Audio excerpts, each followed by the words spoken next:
Welcome back, everyone, to another Vegas recap. I know it's been a month or two, right? 2 months? It's been 2 months since I played the National Open in Vegas. It was end of June, and I started doing recaps on my channel. I have a playlist with rounds 1 through 4. So if you missed the previous ones, feel free to go back and watch. But in this video, I want to show my round 5 game, which was one of my best games of the tournament. It featured a really cool opening, which I've never encountered before. And then like a very positional strategic middle game, and then like a really tactical kind of exciting finish. And I do have a picture to show of right when the game started.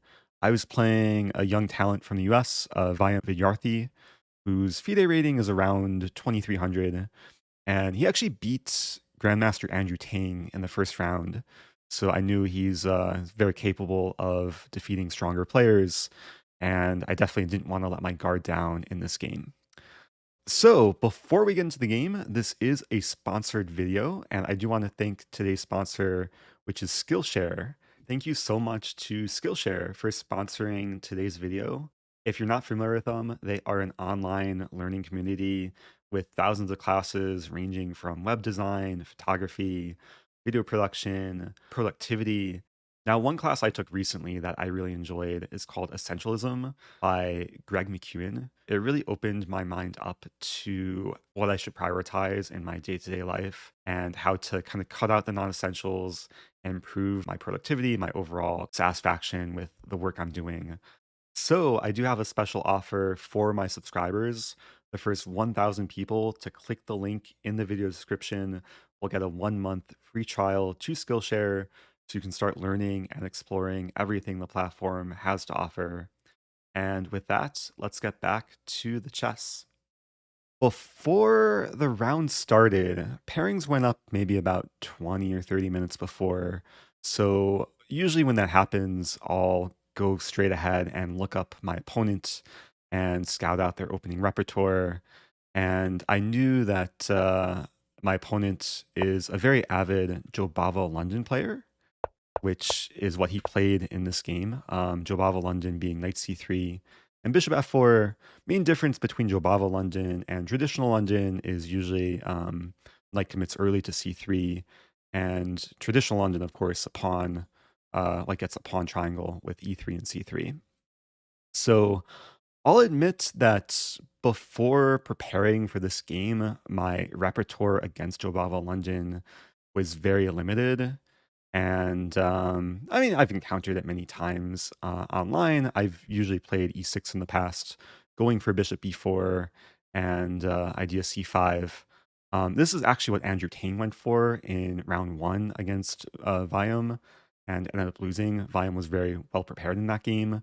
So I wanted to go for something a bit different, and I went ahead and played c5, which I prepared for like 15-20 minutes before the round. And here I was expecting white to play e3, which is a main line, and then after takes, I was going to play a6 and try and go for a more positional game.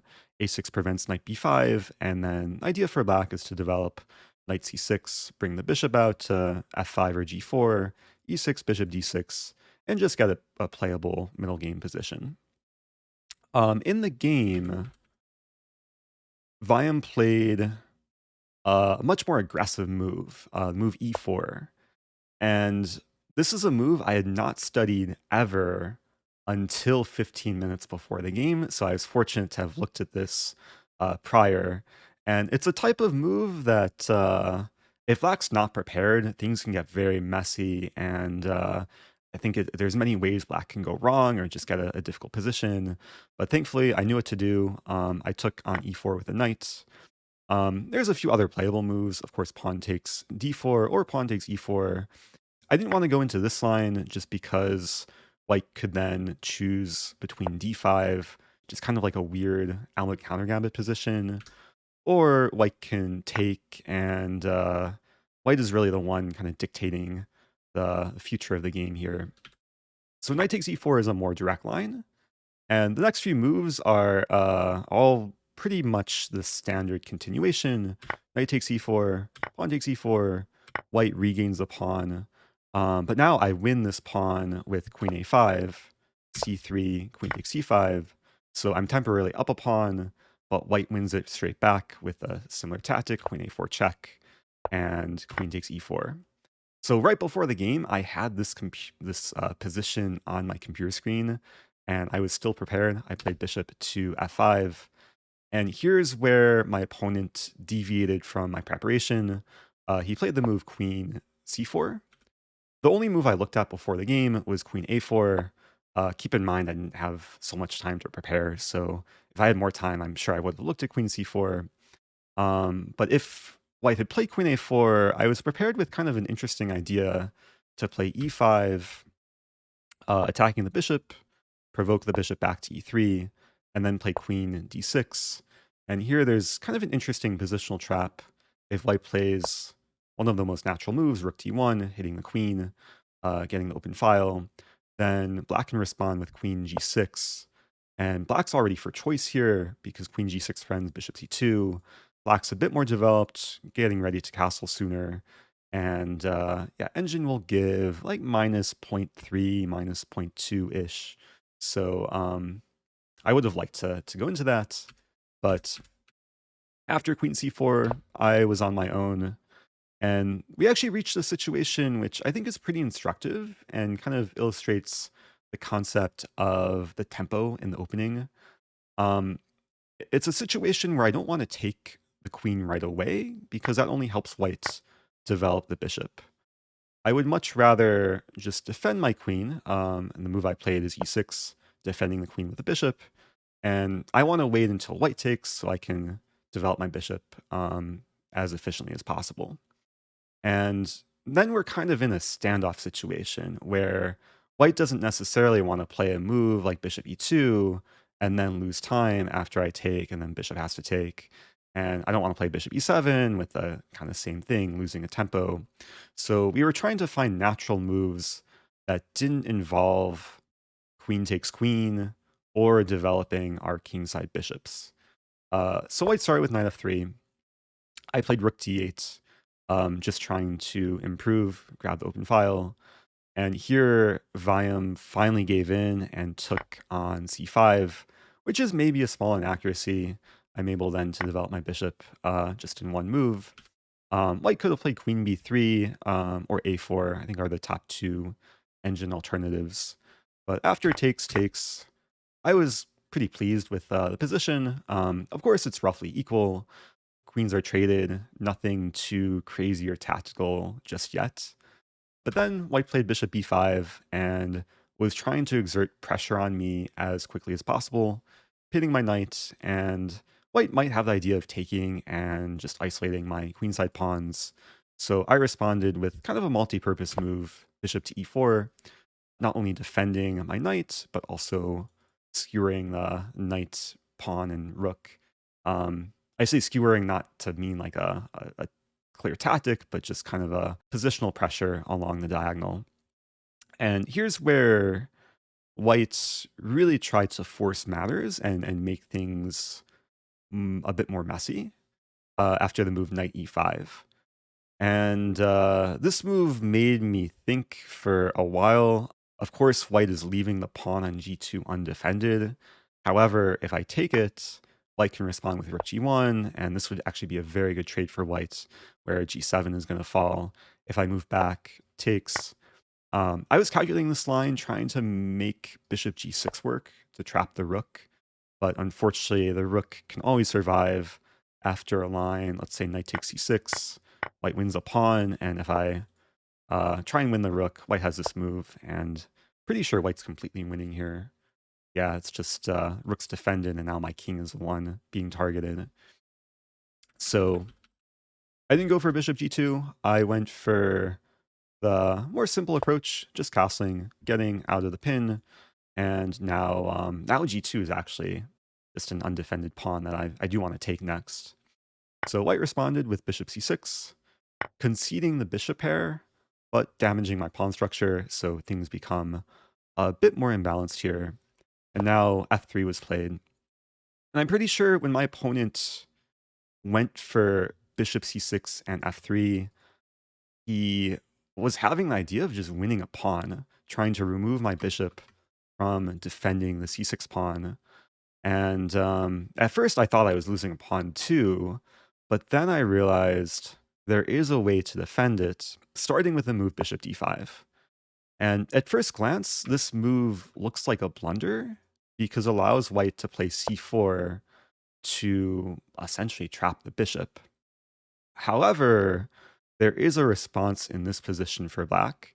My opponent did not go for c4 in the game. I'm just hiding notation so I don't spoil anything. But if white does go for c4, I want to pose this as an exercise to the viewers. The bishop's attacked, doesn't really have any useful squares it can move to. The question is, how does black not only save this bishop, but just get a better position? So if you don't see it right away, feel free to pause the video and take your time. Okay, so we're going to start with a move that looks like it's almost working, but doesn't quite work. If you thought f6, you are wrong. Even though this is a counterattack or trying to remove the knight from defending the pawn, white has a nice response, knight to d3. Now attacking this bishop. This bishop's still attacked. Let me just confirm this with engine. Yeah, white is just winning a full piece here. So instead of pawn f6, there's another kind of tactical response black can play is bishop takes c4. And what this does is it does lose the bishop, but thankfully for black, I have rook d4, and pretty sure black is winning a pawn in the process. If bishop to e3, I win the knight, and black is up a pawn here. Real quick, I'll check with engine. Let's see if white has any stronger response. But yeah, black is guaranteed to win one of these pieces and be slightly better in the endgame. So for that reason, my opponent castled queenside, which then actually makes the threat of c4 a bit more dangerous for me, because now I wouldn't have bishop takes c4 and rook d4, given the rook is on the d file. So I do have to respond to this threat. And I went ahead and played f6, just trying to kick the knight away. Knight retreated and bishop to b6. And then we reach a position where even though my pawn structure is a bit worse than white's, black is still probably the one for choice just because the bishop pair is so useful in the position. The center is relatively open. The bishops just control so many squares. They work just very well together. And it's white who's lacking a bit of harmony. Even though the pieces are developed, I'm ready to play e5, and it's just a bit more pleasant for black. So my opponent continued knight b4, trying to pressure my pawn and my bishop. I go for e5, and yeah, in the game, I was completely fine with white getting back the bishop pair, or taking away my bishop pair. If takes, then I would fix my structure, and black would just have a very pleasant position with full center. King would come in, rook would come in. By no means winning, but still pleasant for black. So after e5, bishop d2 was played, and then I just played the improving move king f7. I didn't want to move my bishop and lose a pawn, so I figured everything's under control. Why not improve the king, which in some cases later in endgame could be more useful in the center. And here white played pawn b3, just trying to blunt my bishop, perhaps going for pawn c4. As it turned out in the game, b3 did give me some more potential to exploit the queenside, as we're going to see in a few moves. And I start with the move a5 here, which not only attacks the knight, but after the knight retreats, I go ahead and play pawn a4. And now we see this pawn chain, even though it did look stable against the bishop, now it's under serious pressure. I'm just trying to chisel away. And if white were to take, I could take on a2 or put a rook on a1. And the queenside is becoming a bit more delicate for white. So here white responded with c4. I retreated the bishop, and now pawn f4, which we're going to see pawn f4 turned out to be a mistake in the game. White probably should have just maintained tension, probably improve the worst place piece, which is a rook, just bring it to the center and carry on. But after pawn f4, this is where, I don't want to say tactics, but this is where my initiative begins. And we're going to see kind of the powerful concept of initiative for the rest of the game. And for those who maybe haven't heard of the term initiative or don't know what it means, it's simply making continual threats. So if you have initiative, you're making threat after threat after threat. And it turns out that I was able to continually make threats or captures for the rest of the game. And white was never able to kind of get off the defensive. And the move I start with is bishop to c7, which is a retreating move, but it does make the threat of simply winning the pawn. And the other point of this move, I wanted to get off the b file to then pressure the b pawn with eventual rook b8. So white defended on g3, and now I make another threat, rook b8, attacking the pawn on b3, and be very ugly for white to take the pawn, even though this would be a trade, takes on a4, takes on c4. These pawns are incredibly weak. The king is more open now. So white tried to reinforce b3 with knight to b4, obstructing my rook and counterattacking the c6 pawn. But here I play bishop d6. And this move was played with a decent amount of calculation, which we're going to see play out over the board. And of course, I leave my c6 pawn hanging. However, I'm more interested in exploiting white's king. And there's really not too many options here for white. The knight's attack twice. If a move like a3 is played, then I just win b3 and then c4 is hanging. So white's now pretty much committed to take the pawn on c6 and now try and weather attack against the king. So here I already felt pretty sure I was winning. There were a lot of different lines to calculate, which I'm going to try and explain. But it starts with a very simple check, bishop to a3, keeping up the threats. And now white only has two options for the king c2 and king b1. And when I was calculating this line, I was really excited that there's a prospect of white playing king b1, which wasn't played in the game. But there's a nice line, bishop f5, forcing the king into the corner. And then I can take, say, oh no, my rook, and then deliver checkmate with the pawn. So because of this, the king pretty much had to go to c2.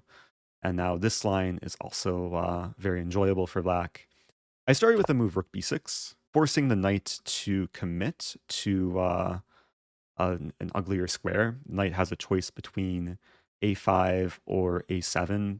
In both cases, we're going to see that the knight is incredibly misplaced. Knight a7 was played in the game. If knight a5 is played, I can go ahead and deliver check. King c3, and I'm pretty sure just rook a8 is just completely crushing here. Now the knight is trapped. You can just check with the engine, but yeah, white is losing material here. So in the game, my opponent played knight a7. Also looks like the knight is getting trapped on a7. However, white's idea is to play knight b5. And if somehow white can play knight b5, secure the outpost, it could be a very solid kind of defensive setup with a pawn chain, the knight blocking the b file. So going into this line, I had to be sure that my tactics, my forcing moves are working. And turns out there's a really nice idea, which we'll get to. But here I start with pawn takes b3, forcing a takes b3, and now bishop f5. And this is almost checkmate. The king is almost completely dominated by the bishops, has one legal move, king to c3. And now I play the move rook to b8, attacking the pawn on b3. And it's very, very important to see the combination for black after knight to b5, which is not what my opponent played, probably because he saw the combination coming. But I do want to pose this to viewers. Imagine white plays knight b5, black to move, and find the only winning move.